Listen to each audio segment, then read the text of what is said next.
This programme was produced at and first aired on MPR, Manawatu People's Radio, with support from New Zealand On Air. Ka pai Irarangi Tamotu, MPR.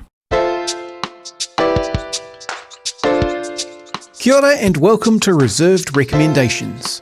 This is a show about great trash, difficult art, and our complicated relationships with art and culture. My name's Hugh, I'm the host of the show, and I'd like to take this opportunity to put in a very mild content warning for the show as a whole. Sometimes our recommendations on this show are reserved just because the thing that we're discussing is in some way not good, but sometimes there are aspects of the art or artist that may be confronting for some people. Check the episode descriptions for more information, and do be aware of your listening environment.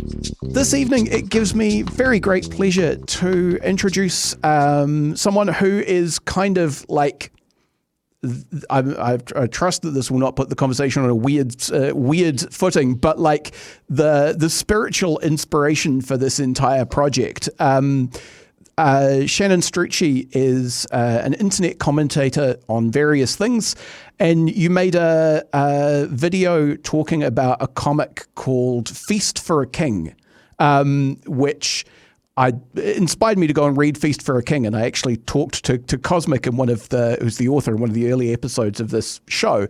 But basically what you said was, this is a really cool comic. It does a lot of amazing stuff, but also there's like graphic sex and violence, and main characters literally eat other main characters. So I can't just say you have to read it. I thought that was a fascinating recommendation to give for something. So I wanted to do that. Anyway, welcome. How's it going?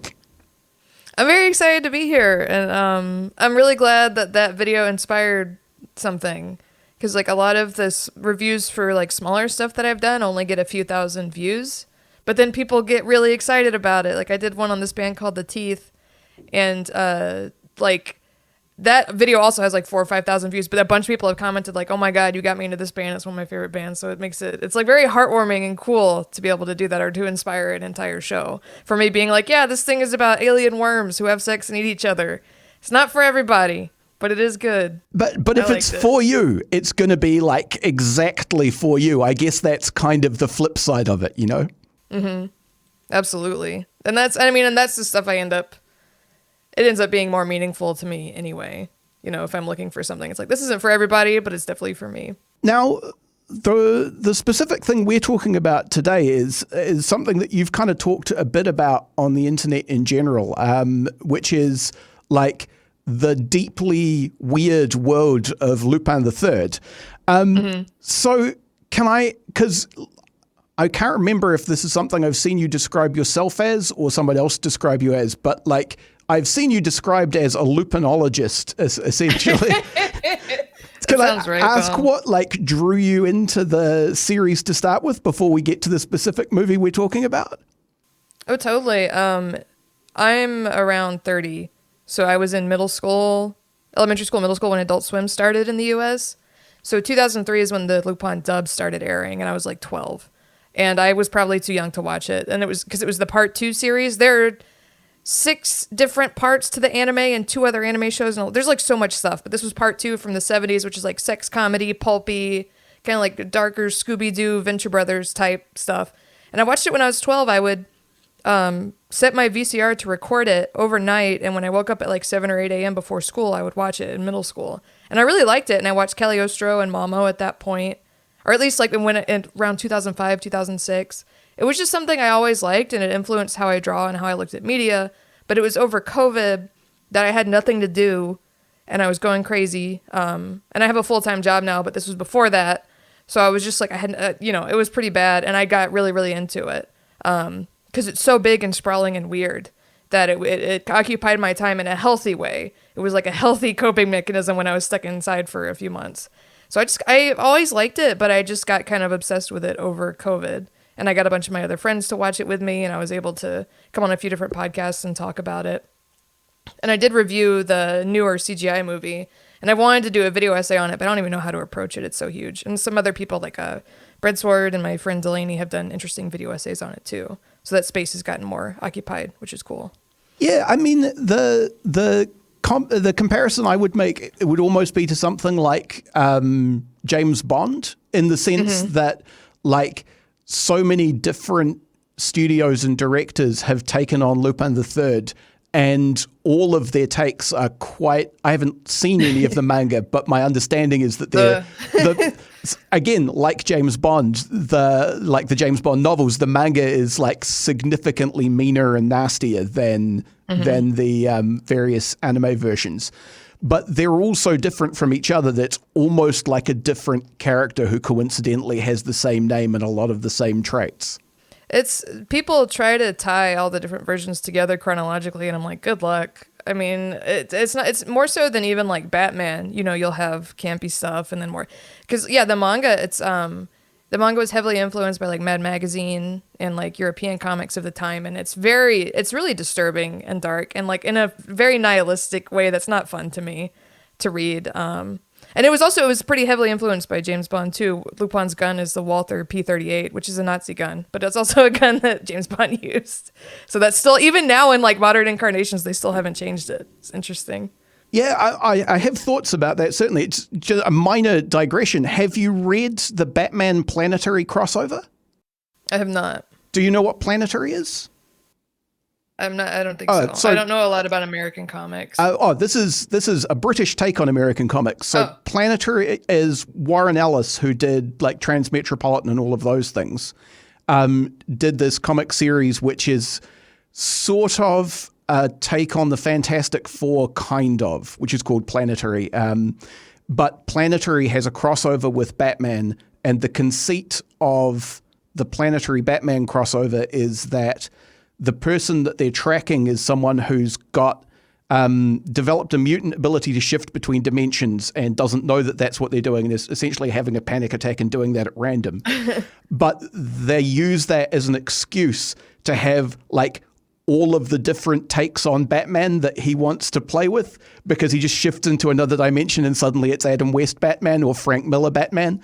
It's a cute conceit. Oh, that's cool. I like people.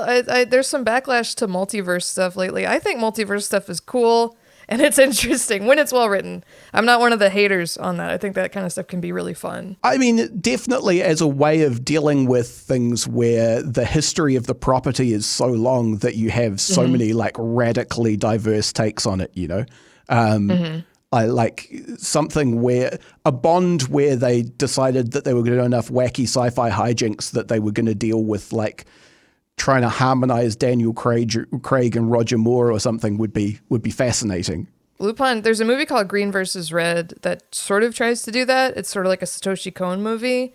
It doesn't succeed necessarily, but there is at least, it's like all a bunch of different Lupins fight, and it's like, is it a name or a person? I don't know. It gets really weird, but that they sort of attempted that too in the 2000s at some point. The other thought that I had just thinking about like Lupin being inspired by Bond is that obviously the two main Lupin things that I've watched are Cagliostro and Mamo, which was the one that we're going to talk about specifically in a second. But yeah, you can really see like the 60s Euro spy-ness of it, like all of the even looking at art for more modern versions, everything still has quite like a 60s look. Yeah, they still have their sideburns and and drive little tiny European cars and all that kind of stuff. Oh yeah, the Fiat and the Mercedes. Yeah, and that's would be really hard to modernize and keep the character of it. I don't envy them in the position that they're in, but yeah. I guess like if New Zealanders are familiar with Lupin without having gone out and like looked for a bunch of it on purpose, what they're probably familiar with is Cagliostro, partly because it's like Miyazaki Hayao. It's, the Studio Ghibli is famous. But also, I don't know if this is true in the States, but here Netflix got the entire Studio Ghibli back catalogue. So anyone with a Netflix subscription can watch all of Studio Ghibli's everything, including Cagliostro. So I think a lot of people have discovered it that way. And that's like reasonably kind of mischievous and cuddly. And And Mamo is a fascinating contrast to that because it's significantly not cuddly. Like when I was a teenager, the conception was kind of like, if you like the lighter, more family-friendly stuff, it's always Cagliostro. And if you want the darker, more serious stuff, it's always Mamo. In the interim since then, Takeshi Koike, who did like Redline and a bunch of other stuff, he put out some schlocky, violent Lupin movies. And Sayo Yamamoto, who did Yuri on Ice, did a really good feminist miniseries on Lupin II that's also more adult. That's really, really dark, but it's, I don't know, it's really subversive feminist, like, experimental miniseries that nobody watched. That's really good. But yeah, and yeah, Lupin as a character in Cagliostro he's sort of like at the end of his career, and he's nostalgic and looking back, and it's kind of a movie about like doing right by other people, and he's like this sweet hero. And then in Mamo, he's like a demon. He's like the id personified. And what I like about Mamo in particular is I don't think the movie looks at him as like a hero or like glorifies anything that he's doing. He's a selfish, violent loser, and you're trying to understand why other people like him. Whereas in like part 2 and some of the earlier 60s and 70s stuff, he does do like weird rapey things, and he's still shown as cool. Whereas in Mamo, it's like, ooh. Yeah, I mean, he is definitely kind of rapey in Mamo. Yes. That is definitely a reservation I would have about suggesting that someone watch it. Like, if you have a sensitivity around comedic sexual assault, you will have a hard time with Lupin in this movie. But yes, like the point that you made about pure id, there is a point where like they scan his brain in the movie and it is nothing but tits for just like minutes and minutes of just still frames of boobs. And I think Zenigata shows up in a sexy pose. Yeah, that's also something that I find really interesting about the franchise is the homoeroticism and the like weird implications of different things, especially with him and Jigen and him with Zenigata. That varies a lot. That's not really in Cagliostro at all either. That's not a gay movie. But this one is like, oh, that's interesting. You go inside of your brain and the cop who's chasing you is doing a pinup pose with boobs behind it. Like, what is happening? I kind of like it though as a characterization of their relationship. Like Cagliostro sort of gives you the encapsulation of like the nemesis who you sometimes have to work with because he's better than the alternative, but they're like the relationship is more kind of meaner and contentious. Like he takes the piss out of Zenigata pretty constantly and taunts him in Mamo, but also he ends up handcuffed to him in his underpants. It's like spy versus spy with like a very weird personal intensity. And something I always like to talk about when I talk about Mamo is that the character writing underneath all of the like explosive schlocky stuff is very subtle, but it's really good. Like there's a scene where the commissioner is talking to Zenigata and trying to get him off the case, trying to get him to quit. And he's like, I can give you some money. Your daughter's in college, right? You could and he doesn't even like respond to that or acknowledge that he has like a family that he abandoned to chase this guy. And it's also like Jigen, the sharpshooter, like second in command type character, quits being friends with Lupin because he's such a jerk, and then later on eventually comes back to him and risks his life to try to save him. And it's like he's obsessed with Lupin, but inside Lupin's head, he's not there. It's kind of sad. There's like all these different like weird, they're all drawn to each other and stuff. And yeah, that movie by movie, their relationship is really different. In the manga, they just kind of want to kill each other. But in this one, it is like Zenigata is like an insane bulldog who like is relentless and will not stop chasing him. It reminded me almost of like the kind of like 60s black comedy movies, like a Doctor Strangelove or something like that. Like, you know, this guy's got this completely hopeless goal and someone's offering him a way out of it, and he just can't take it because he's worked himself into this position where the only thing that matters is catching this guy who's like, he steals some expensive stuff, but in terms of the world and the whole, like how much of a problem is Lupin III?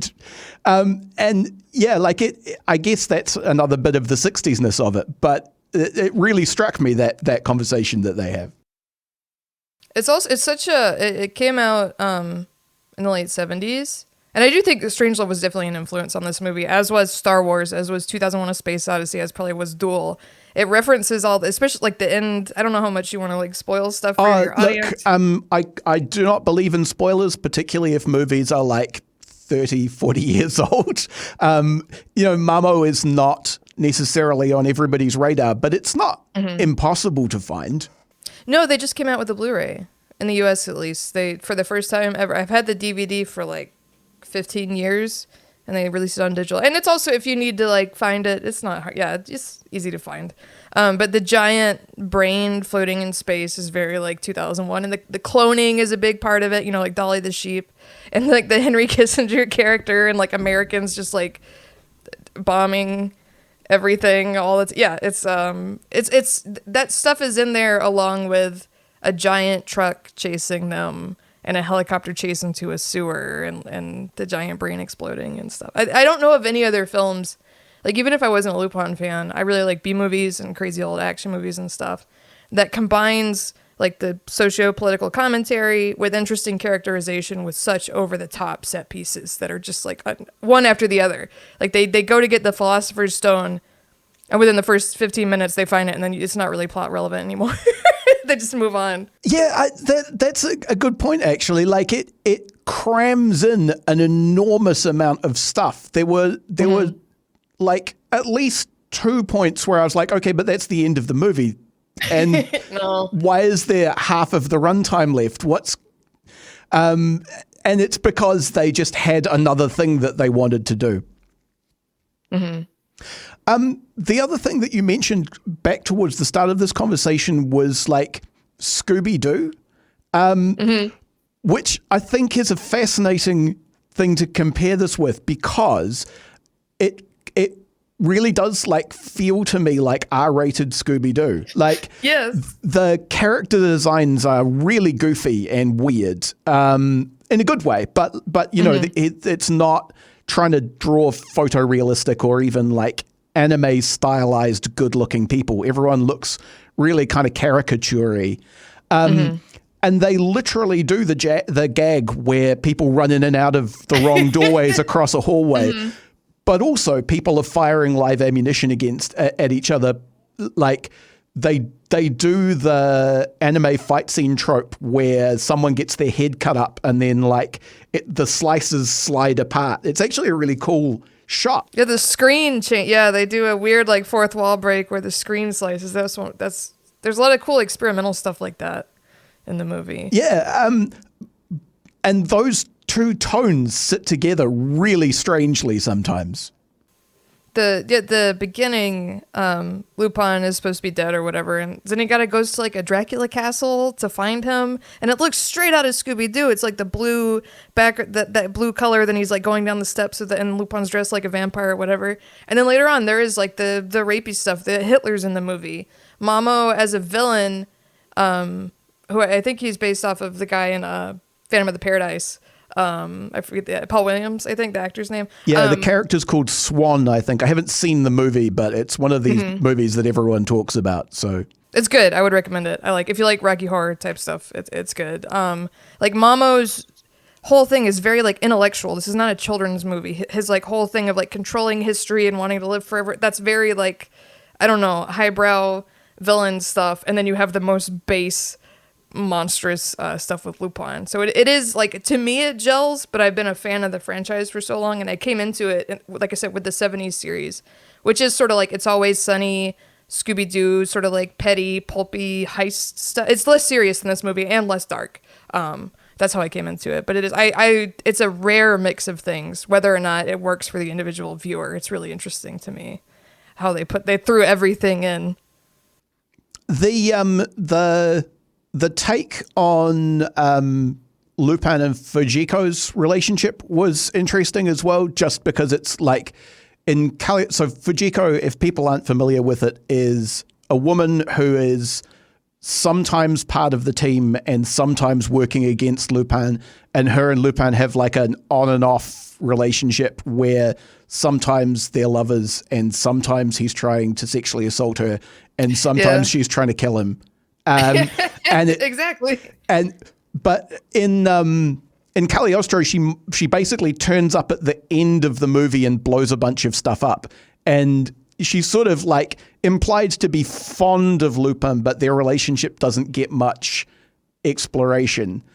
I think they've broken up in Cagliostro, or they don't really. She's moved on from him, I think, is sort of the implication. But this one gives you like the full range of things, because like she comes in working for a rival group and like poisons him and tries to murder him a couple of times. Yeah. Then by the end of the movie, they're pretty much about to screw in front of the main villain. And he like does super strange stuff, like use her boobs as a switch button. It's really odd. And like, I'm not saying that it's a great portrayal of a female character or like some kind of like beautiful, like I said, the Fujiko Mine miniseries is really good. It is like written by a woman and it's very well, whatever. That's where I would go for that. But I do think she's interesting in the way that like Dee from It's Always Sunny is interesting to me, and that she's just as depraved as everybody else. And it's very rare in the series until like the 80s stuff, which I don't really like, that she's like a genuine damsel in distress. She is in this movie, but normally she's not. Normally she's pretending to be kidnapped so she can get one over on both Lupin. And there's like weird mind games back and forth. And she does have some agency. And it doesn't really necessarily make sense because he's such a monster, but I do think it's interesting in this movie that she rejects immortality. She's like, I'd be bored. I still want to be with Lupin. She's also like an adrenaline junkie. And they all just like make fun of Mamo for being like small and ugly. They don't want to live forever, which is interesting to me. It is notable that like she does end up needing to be rescued, but she gets into that situation because she's being like a high stakes international woman of mystery crime junkie, and doing high stakes like crime and murder jobs on people. Like she doesn't just get kidnapped or something. She gets tricked with the promise of profit and eternal life. And like, that's pretty understandable if you consider her to be like as kind of id driven and depraved and kind of insane as Lupin is.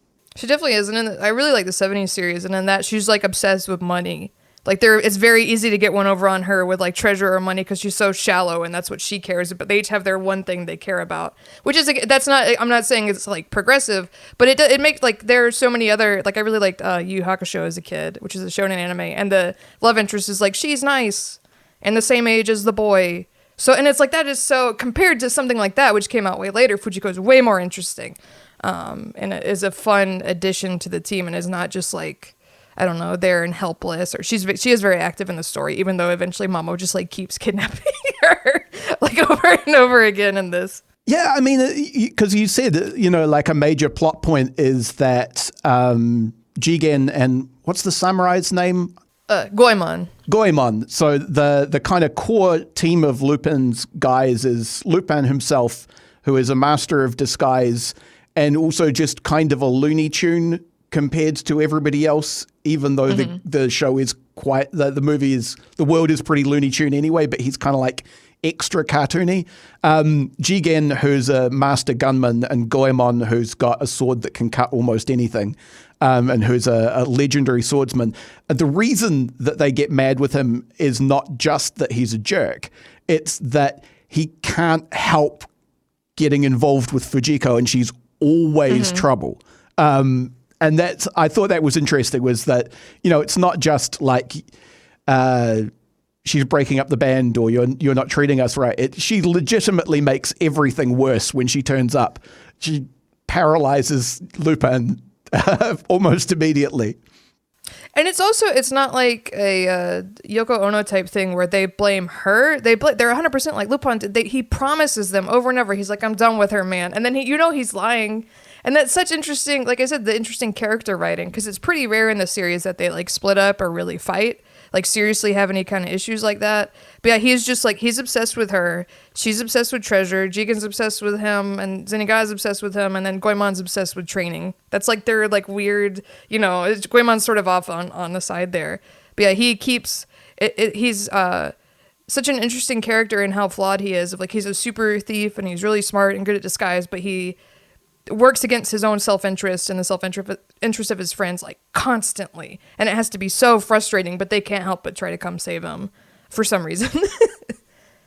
I'm having an excellent time talking to you about this. It is, however, coming up on about the halfway mark, and we do need to take a brief break for station messages. So I will be back talking to Shannon Strucci about The Mystery of Mamo right after this. Support this show and others like it by giving a donation. For more information, go to www.mpr.nz/donate. And we're back. This is Reserved Recommendations, a radio show and podcast about great trash and difficult art, produced by Manawatu People's Radio, a radio with the support of New Zealand On Air. So cheers for that, guys. I'm talking to Shannon Strucci, who is like a critic and general internet person, because you do like actual play role-playing podcasts and dozens of other things about the Lupin III movie, Mystery of Mamo. The thing that like immediately grabbed me when I started watching it was that the design is quite different from Cagliostro. And like looking at Monkey Punch, who's the guy who did the manga, looking at his art, it seems like it's closer to that. Like Studio Ghibli tidied everything up a bit, or made it more their house style. But like the thing that immediately struck me is how hairy all of the dudes are. As a quick aside, this movie is actually pre-Ghibli, or Cagliostro is pre-Ghibli rather. So he was doing it, I think, for like TMS or whatever, or whatever the studio was. So it was his first feature, and he had worked on the TV show as well, the part 1 and part 2. So the 60s and 70s show, and you can tell when Miyazaki worked on an episode because it's sort of like soft round faces. Yeah, this looks probably the closest to the manga out of any of the anime. There was like a pilot that kind of looks like it, and it's closer to that sort of like Mad Magazine Western style of art. I really like the art. Some of the character designs of side characters are too much. Like the Kissinger character has a tiny, tiny face, and that's kind of odd. But I love the range of movement of the characters, how like spindly they are, and how they're stylized and stuff, and the sort of the way it took from Western cartooning. I wish it took less of the like misogynistic, rapey stuff, but I do like Mamo's art style, and there are like a couple episodes that are a little bit similar, or things that reference it, but it's the only property that has the specific art style, which I think sucks, because I think it's very nice. There is a meme within like Western people who watch anime talking about Naruto running. And I would like to propose Lupin running as an alternative gait. They have this really specific run with like their arms kind of flopped out like wings, and these tiny little spindly legs. And I would love to see people trying to replicate that. That would be hilarious. Yes, that would be good. It is like it doesn't take itself too seriously, even with serious topics about like longevity of your like identity and like something else I really like about it, and this was only because my friend pointed this out to me, but like when Lupin at the end goes off the final time to go chase Mamo, Jigen thinks he's going to get Fujiko, but really he can't get it out of his head that he might be a clone, and he's like, no, I'm me, I'm myself, this is my, and Mamo's like, are you? And it's playing with his like ego, and that's so like, again, for a schlocky movie that has some really strange offensive stuff in it, that's so cool, and it's something that I didn't notice like until I had watched it a bunch of times. It's like, oh, he doesn't really care about Fujiko, he has to prove to himself that he's the real, and that's really cool to me. Yeah, even though they sort of dropped that plot point too. I mean, they sort of do. They sort of set it up at the start a little bit with the opening where someone with Lupin's silhouette gets executed, but it's really underdeveloped. There's just like there's someone gets hanged in silhouette. And then there's the bit with Zenigata going into the Scooby-Doo castle. And so it takes a while for you to go like, what was the point of that whole maybe Lupin got executed thing? Like, who executed him? Why does it matter? Otherwise, it just seems like it serves the purpose of introducing you to the idea that maybe this is a Dracula episode of Lupin. it only comes up later when Mamo's like, who was it that I killed? You'll never know. And he's like, no, I'm me. You know, this sort of like pathetic. Yeah. And it's sort of like he's fighting God by being really annoying. And I like that aspect of the movie a lot too. That's his whole thing in this movie, by just being petty and annoying and bringing God down to his level, essentially, and then killing him at the end. I mean, yeah, no, that would be because they sort of play with how powerful Mamo is. They sort of, Lupin kind of guesses that there's a trick behind it, but they play with the idea that he can like cause earthquakes and all of these like cosmic terrors. And so they're sort of like hinting for a while that Mamo might functionally be a god. And Lupin is this horrible little rat cat man trying to defy it. Yeah, just through like ingenuity and stubbornness and violence. Needless violence too. I really like the scene. It's like a bunch of Mamo's doctors and scientists are on the screen, and they're like, we figured out the Philosopher's Stone or whatever. And Lupin comes with a mallet and smashes the camera, but it's implied he just like killed them all with a mallet for like no reason but to be petty and mean. And there's no other incarnation of him outside of the manga that is like that violent. Even in the darker stuff, he's usually more like calculating or reserved or whatever. And then it's just like a full out war on Mamo's like Caribbean island. Yeah, the other thing that struck me, and I mean, this is sort of a genre trope that I think they're leaning into, but like it's really interesting to me that they're starved of resources when the movie thinks it's interesting for them to be, but also they can just kind of get anywhere and do anything that the movie would think would be fun, and they can have like one of the early bits, stealing the Philosopher's Stone. Jigen and Lupin have this like incredibly elaborate system of scaffolds with like little measurements on it for crawling through a laser grid, which, you know, if you think about it for more than 5 seconds, it has to be bespoke and cost just like thousands and thousands of dollars. And that was no object, you know, like that was totally fine. And later on, they're like, oh no, we don't have any food or water. I guess that's probably a James Bond thing. Like, people who do covert stuff get to have cool gadgets. But I just found it interesting, was all. In some other series, you see Lupin in his room, like tinkering with plans and stuff. But it's dependent on the writer.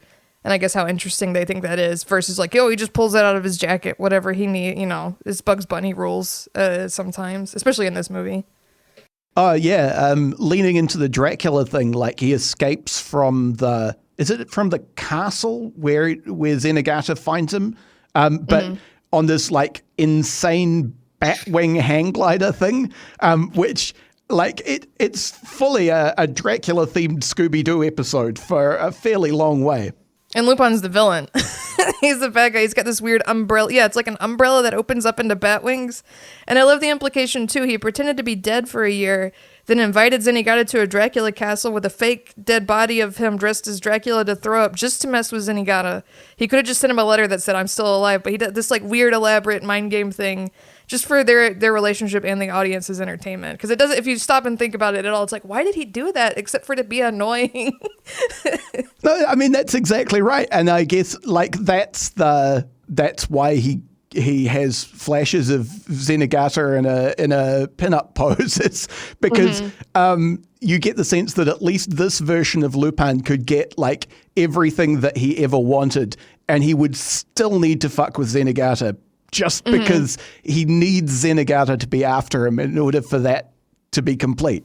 Yeah, there's a part 3 episode, the 80s series, where like Zenigata gets fired and he's depressed and doesn't keep chasing it. You know, he's just sort of like wandering around sad. And Lupin disguises himself and like mugs him at knife point to get him back. Like their relationship is really weird. There's like a lot of different things where Zenigata tries to quit, or he actually does catch Lupin and he's super depressed and becomes like an alcoholic and has like a crisis of identity. So they're so wound up in each other. The show will compare that to Lupin's relationship with Fujiko. Like that's a textual comparison, even if it's not always like overtly homoerotic or homoromantic or whatever. there's a pretty constant like implication of like the same way that this guy is obsessed with this guy. It's the, you know, it's actually like, you know, the episodes of, I think Tom and Jerry did it. I think Roadrunner and the Coyote did it. And I think Tweety Bird did it. Like all of those like Warner Brothers Looney Tunes shorts where there's like two animals that try and kill each other. There's always like one episode where it actually works and the other guy doesn't know what to do. It's that translated to slightly more fleshed out characters. Monkey Punch said that Lupin and Zenigata were inspired by Tom and Jerry. Like he talked that, I guess that was pretty popular in Japan at the time, and that was one of the influences too, along with like Spy versus Spy and stuff. And they're like adult, living, breathing human people, which makes it stranger. Oh yeah, and you talked before about like the body hair they have.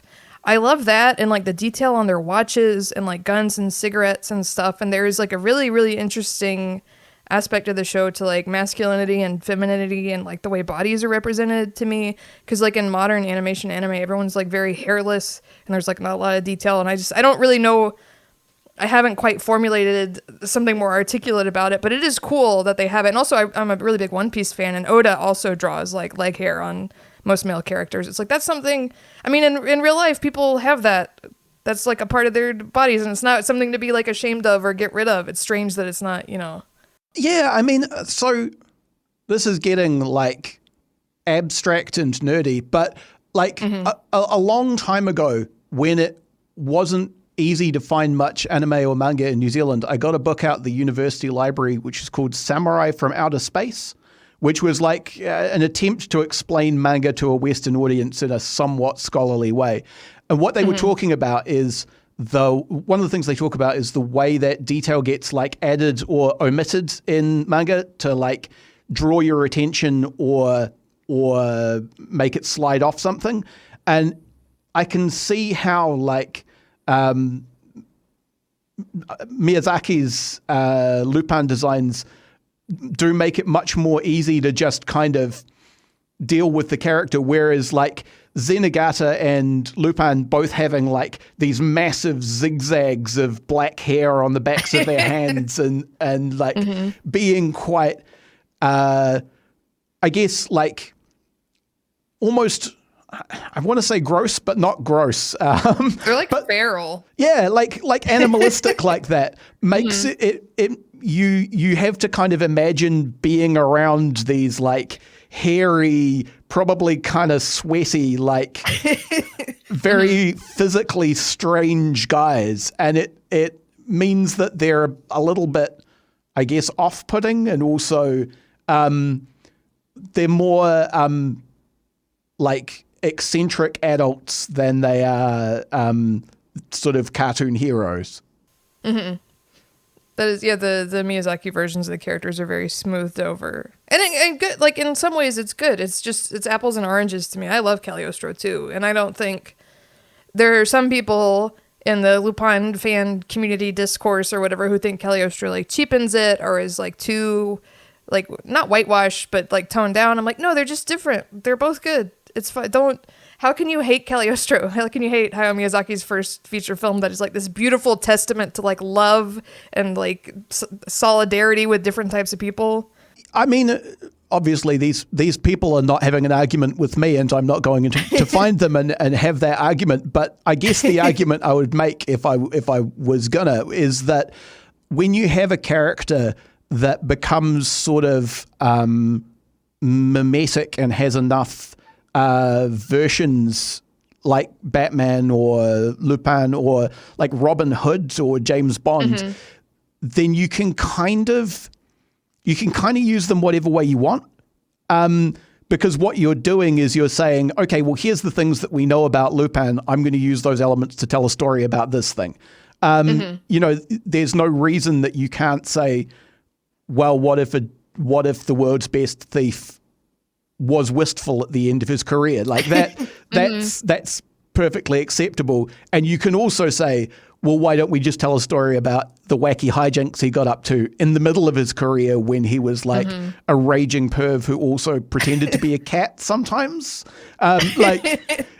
Yeah, I can see those things being harmonized quite easily in terms of the way that people just kind of pick up characters like that and use them. And I think it's a lot of why I got so into this series during COVID when I was like bored, is because there were like 50 Lupin movies and a lot of them are bad. And it was kind of like playing a slot machine, you know, like the intermittent reinforcement thing of I'm watching a Lupin movie with my friends. Okay, is this going to be good? Is Hitler going to be in it again? And we have to deal with that. Is it going to be rapey? Or is it going to be surprisingly like, wow, this was like really interesting or had a cool story or cool ideas? And you even looking at other people's reviews, you never really know. Whereas, like I said, I really like One Piece, which has just been consistently good for like 20 years that I've read it. That's good too, but there's also something more interesting in a way about a series that is objectively worse. Because it has the high highs are so high and the low lows are so low. And it's fun. And yeah, it differs tonally along with that as well. I mean, it lets you see how I don't know, it kind of becomes a litmus test for the people who are handling the character, because you can see like what they think is cool or interesting or worth exploring about Lupin, and that I guess tells you more about them than it tells you about Lupin. But like, yeah, I can see that would be interesting. And I mean, I am not committed enough to do so, but I'm sure you could have a similar experience by going like, I want to read a bunch of different runs on Batman, or like, why is this X-Men different from this other X-Men, or whatever the thing is. Like anything where enough people have had a shot at it. I think it's cool, and it's like I enjoy that kind of like meta-analysis of media I'm consuming as like a critic or just someone who's a big nerd about that kind of stuff. And Lupin is very fruitful in that. And there's some of it I end up just hating it. Some of it is just really, really bad, unfortunately. But then, yeah, you get, like I said, I would, to anyone listening to this, I'd recommend the Woman Called Fujiko Mine miniseries. Although that one handles like childhood sexual assault and rape and stuff. But it's, for grown-ups, it's like good. And it has art designs by Takeshi Koike, and he did his own spin-off movies that are really stupid. I like them too, but it's like it has his really cool art, and like a really smart woman wrote it and like directed it. So that's something that's like, wow, I'm really happy this exists, along with Mamo, which is more, you know, clearly written by men in the 70s, or like Cagliostro, which is like, and the way Fujiko is represented is so different in all these things. Like Fujiko and Miyazaki stuff is like, well, a cool badass who always has a machine gun. It's like, that says a lot about him too, about what his, you know, preferences are. Yeah, I mean, you can get a pretty clear idea of the kind of woman that Miyazaki likes to represent, at least if you kind of sample across of his movies. There are an awful lot of like badass grandmas with big guns and like mobs of henchmen who are her surrogate children who she bosses around. Like there's an awful lot of that kind of archetype, and you can see how like his Fujiko could then age into one of those like quite easily. Yes. He did one of the last episodes of part 2 he directed is called Wings of Death Albatross, and it's really good. And Fujiko gets kidnapped by this guy who I think is the prototype for Dr. Eggman from Sonic. And she ends up like, he's got her chained up and she's like naked and stuff, but then she steals stuff to cover herself, and then she's just like running through the plane shooting people, and it's like, it's the same thing. It's like, I see what it's cool though. I like it, and it's interesting compared to some other, like one of the Koike movies, there's just I don't even want to talk about it. There's like a really horrific sexual assault scene with Fujiko that's like, this came out in like 2014. This didn't need to happen. Why is this? I think a producer forced it. Like I said, it's like very strange too. I don't even want to like talk about it. It's like there are fan cuts of that. It's called Jigen's Gravestone. There are fan cuts of that movie that just take that out. Because sometimes, like I said, in the miniseries, it's like, oh, this is necessary. This is part of the plot. It's an interesting examination. And this is like, this did not need to exist. This is very strange that you put this in here, man. Yeah, I mean, like the producer meddling is an interesting lineup, because it suggests like, well, like you said, there are people who think that Cagliostro's, you know, doesn't fit with the rest of it, and I wonder if that is in part driven by some sort of like anti-wokeism thing about, I want my Lupin extra rapey or something. And like, it feels to me like some element of that skeeviness is probably baked in just because of the 1960s of it all. Like, it would be very difficult for me to conceptualize a Bond that is in no way grody in its sexuality. Like, I can't see how that would work just because it's such a part of a DNA of the franchise.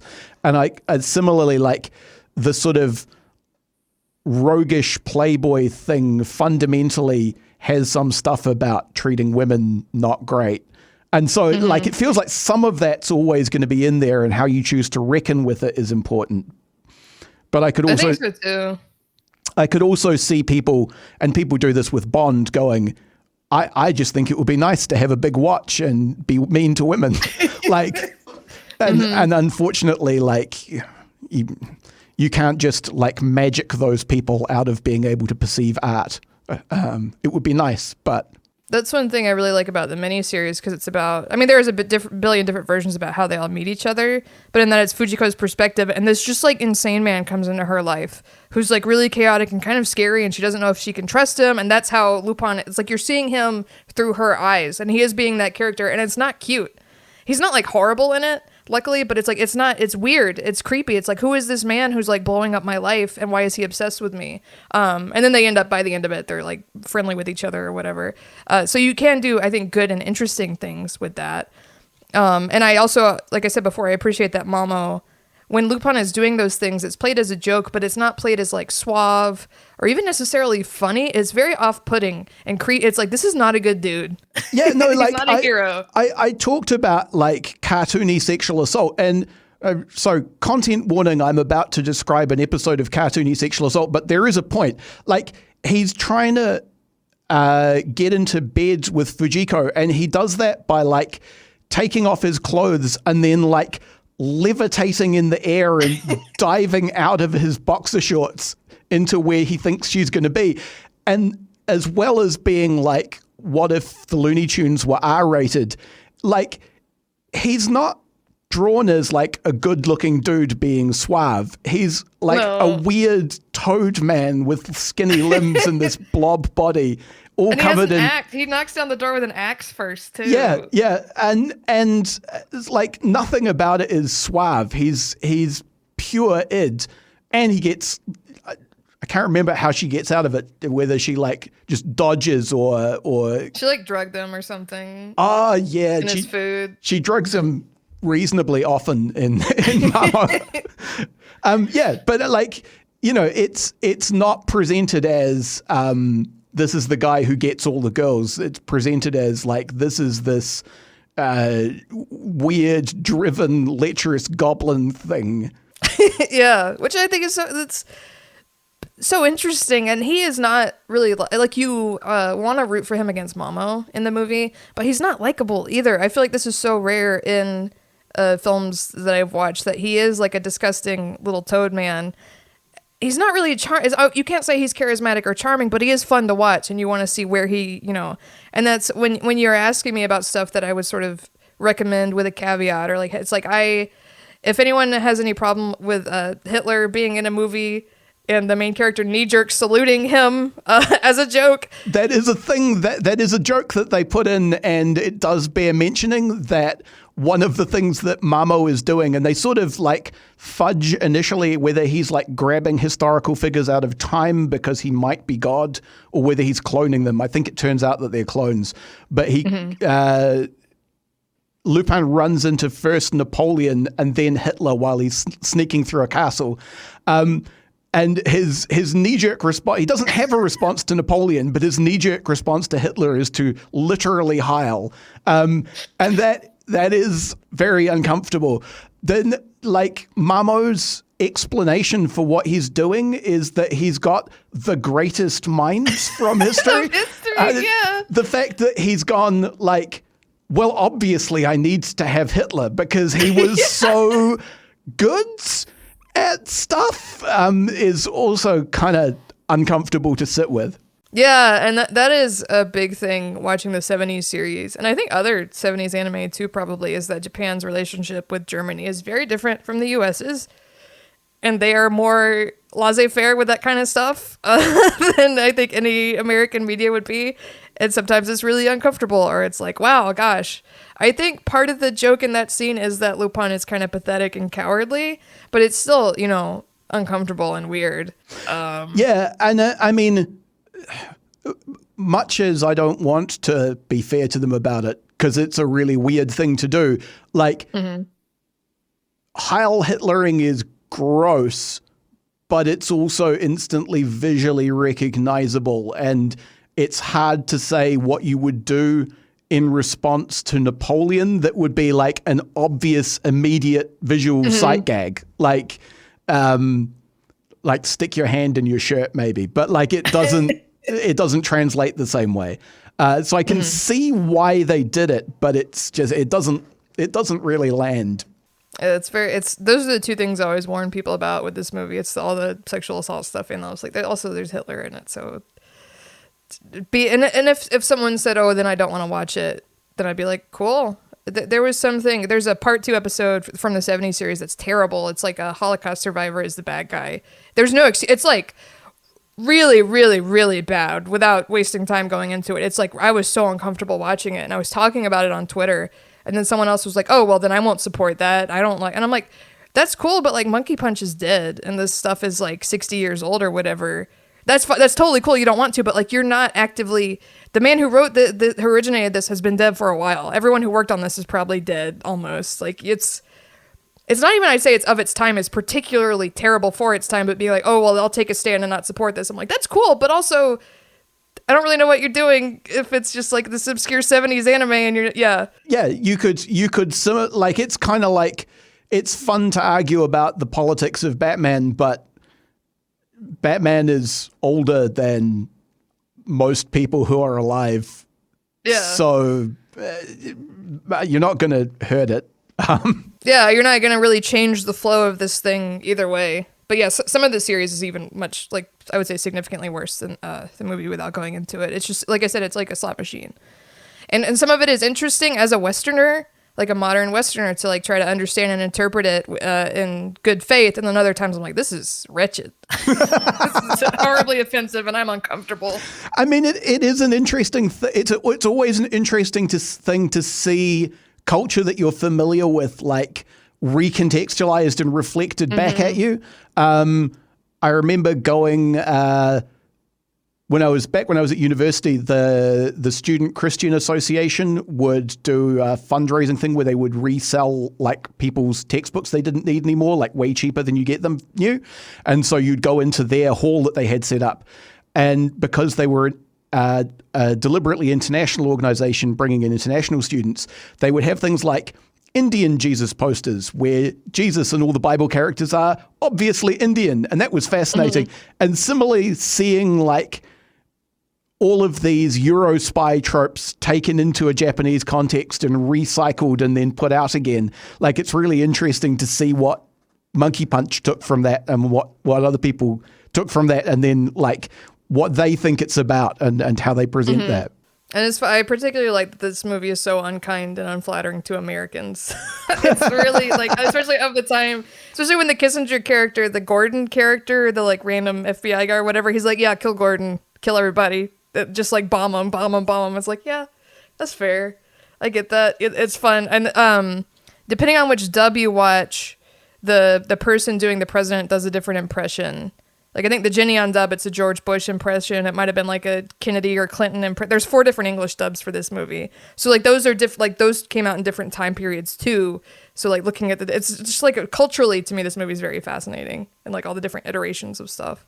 We are coming up on full time. I have had an excellent time discussing this movie, and thank you very much for putting me onto it. It is a wild ride. If people have like patience and interest in like 70s anime, I would recommend checking it out. It is definitely a thing in the way that like 90s anime is a thing. Like once you know 90s anime, you can spot it. And I feel like there is some essential 70s-ness with this that like I'm going to be seeing in other places now. So I like to do 2 things by way of wrapping up. The first is Do you have other things that you would recommend? I suppose the Fujiko Mine series you've come back to a few times, but is there anything else? If people haven't seen Cagliostro, that with Mamo is good. The first is a CGI movie they did recently that also has Hitler in it, so but it's like it's really, really well animated, like Pixar style animation. And the Koike movie, Goemon's Blood Spray, is like a Yakuza slasher movie with an American stereotype bad guy that's extremely violent and doesn't have any rapey stuff in it. So those are the four. That's the stuff I would recommend too. It's a fun franchise if you have a tolerance for these sorts of things. Yeah, and if you're a person who has like kids and often needs to watch stuff with kids, I would extra recommend Cagliostro because it is like very much the PG version of the character, but you still get the essential like, here's what all of the people are and their relationships and how they fit together. You just get to see that toolkit used to tell this kind of wistful story about like legacy and living up to the things that you've done. Cool. The second thing is plug all of your stuff. You have many, many things and people should look at them. Thank you. If you go on YouTube and you type in Fake Friends Parasocial or Strucci Movies, Strucci, you can find my YouTube channel. I haven't updated it in a while, but I am working on another video essay right now. I do have a review of Lupin III, which is the CGI movie. I'm also a player on the Southern Gothic comedy horror podcast Oddity Roadshow, which if you just Google Oddity Roadshow, you find that. And I'm a co-host of the Special Topics miniseries on the One Piece podcast called Fight Together, where we talk about like colonialism or like queer representation, like more serious adult topics in One Piece. On that, I would highly recommend that too. We get people on who actually know about those things, and we're like, oh, that's really interesting, and listen to them talk when we do it. So that's most of the stuff I have going on. Excellent. And also, if people like things that have like beginnings, middles, and ends, there is another series which the name has just gone out of my head for. We played a superhero role-playing game. Oh, yeah, Critical Bits. Critical Bits, that's the one which is like completed now, so people can go all the way through beginning and middle and end of that one if they want to. That one was fun too. You've been listening to Reserved Recommendations, a radio show and podcast from Manawatu People's Radio, Te Reo Irirangi o ngā tangata o Manawatu. The show was produced and presented by me, Hugh Dingwall, and I also composed our theme music. It's called Sack Jazz, and you can find it at wolfboy.bandcamp.com. If you enjoyed this show, why not go ahead and share it with a friend? You can find the last 10 episodes at npr.nz/show/reserved or wherever else you get your podcasts. If you want an episode older than that, try searching for Reserved Recommendations on YouTube. You can find me on Twitter at Objective Realty, or you can follow the show on Facebook.